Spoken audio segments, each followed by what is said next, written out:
Hai teman-teman semuanya, kembali lagi di channel kami berdua. Kalian tahu gak sih sistem komputer pada bab 4 ini akan membahas tentang apa? Kalian penasaran kan? Yuk simak video kami. Bentar dulu, kita kenalan dulu yuk. Hai, nama saya Reva Indiani. Hai, aku Serantes ya. Kami berdua dari kelas 9E SMP Negeri 1 tahun. Let's go, kita simak videonya.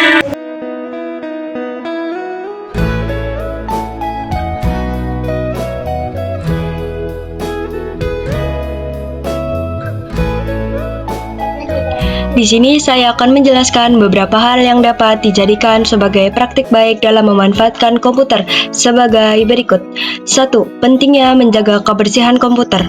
2. Menggunakan komputer dengan baik. 3. Tidak makan dan minum di dekat komputer. 4. Mencegah kabel agar tidak berantakan. 5. Bahaya memegang atau memasukkan jari ke lubang yang ada pada perangkat komputer ketika komputer sedang menyala. 6. Mematikan komputer setiap setelah digunakan. 7. Posisi duduk di depan komputer dengan baik.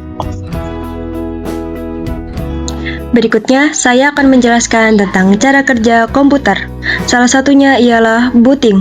Booting adalah proses yang terjadi jika komputer pertama kali dinyalakan sehingga sistem operasi dapat berjalan. Adapun tahapan proses booting. Yang pertama, CPU reset. Pertama kali komputer dinyalakan dengan menekan power CPU. Yang kedua, power one self test. Proses memastikan semua hardware berfungsi sebelum masuk ke sistem operasi. Dan jika terjadi error, maka akan terdengar suara beep. Yang ketiga, disk boot. Tempat menyimpan sistem operasi pada komputer berupa hard disk atau SSD. Proses booting sendiri dibedakan menjadi dua, yaitu cold booting dan warm booting. Cold booting adalah saat komputer mati dengan cara menekan tombol power pada komputer, sedangkan warm booting ialah saat komputer sedang menyala. Biasanya dilakukan jika terjadi error dengan cara menekan tombol reset. Teman-teman, CPU itu terdiri atas 3 komponen yang penting. Yang pertama, control unit, berfungsi mengendalikan semua perangkat atau hardware. Yang kedua, arithmetic logic unit, berfungsi mengolah data logika dan aritmatika yang mengubah sinyal input menjadi tampilan output. Yang terakhir, register, tempat penyimpanan berkapasitas kecil dengan kecepatan sangat tinggi dan berfungsi menyimpan data sementara yang sedang diproses oleh CPU. Selanjutnya, di sini kita akan menjelaskan tentang gerbang logika. Gerbang logika adalah dasar pembentuk sistem elektronik digital yang berfungsi merubah sinyal input menjadi sinyal output, sesuai dengan aturan logika biner yaitu 0 dan 1. Gerbang logika umumnya bekerja pada bilangan 0 dan 1 saja.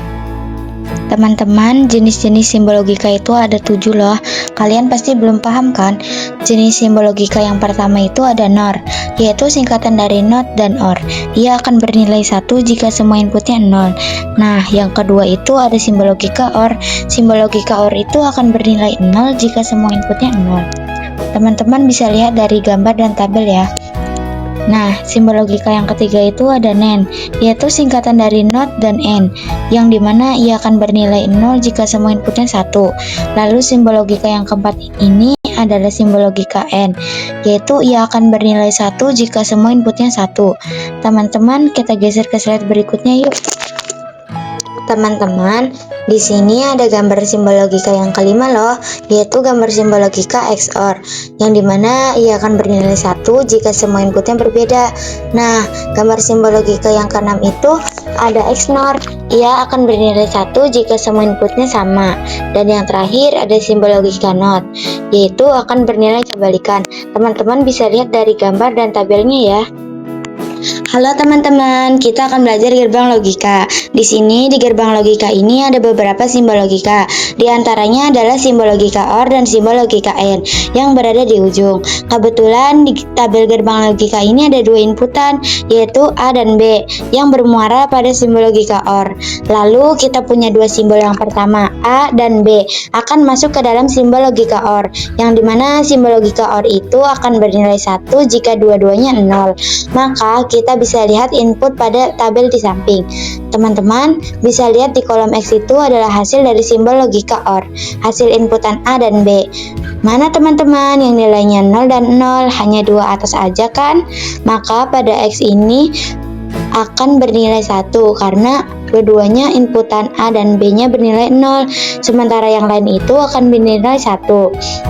Sementara yang lain karena inputannya bukan 0 dan 0 maka akan bernilai 0 seperti pada syarat simbol logika OR. Lalu X tersebut akan menjadi inputan yang pertama dan inputan yang kedua adalah C. X dan C akan bermuara pada simbol logika N. Simbol logika N ini seperti yang teman-teman ketahui akan bernilai 1 jika dua-duanya bernilai 1. Sekarang lihat lagi teman-teman, pada tabel X itu sudah kita dapatkan dari simbol logika OR. Lalu bagaimana yang C? Kemungkinan yang C ini justru adalah angka binernya seperti yang sudah ditampilkan. Nah, lalu bagaimana Y-nya? Y itu adalah hasil inputan dari X dan C. Nah, seperti pada tabel yang ditampilkan, karena dia adalah gerbang logika N dan dia akan bernilai 1 jika dua-duanya 1, seperti yang teman-teman lihat antara inputan X dan C mana yang bernilai 1, hanya urutan kedua saja kan?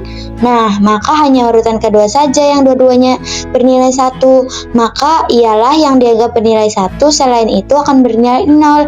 Nah, gitu penjelasannya teman-teman. Nah, jadi itu guys penjelasannya. Pasti kalian sampai sini udah paham kan tentang sistem komputer dan bagaimana cara menggunakannya. Jadi itulah sedikit gambaran bagaimana sistem komputer bekerja di sekitar kita. Semoga penjelasan kami membuat teman-teman lebih memahami betapa pentingnya sistem komputer dalam kehidupan sehari-hari. Kalau teman-teman ada pertanyaan, jangan ragu untuk tulis di kolom komentar ya. Dan jangan lupa like and subscribe channel kami supaya tidak ketinggalan video selanjutnya. See you.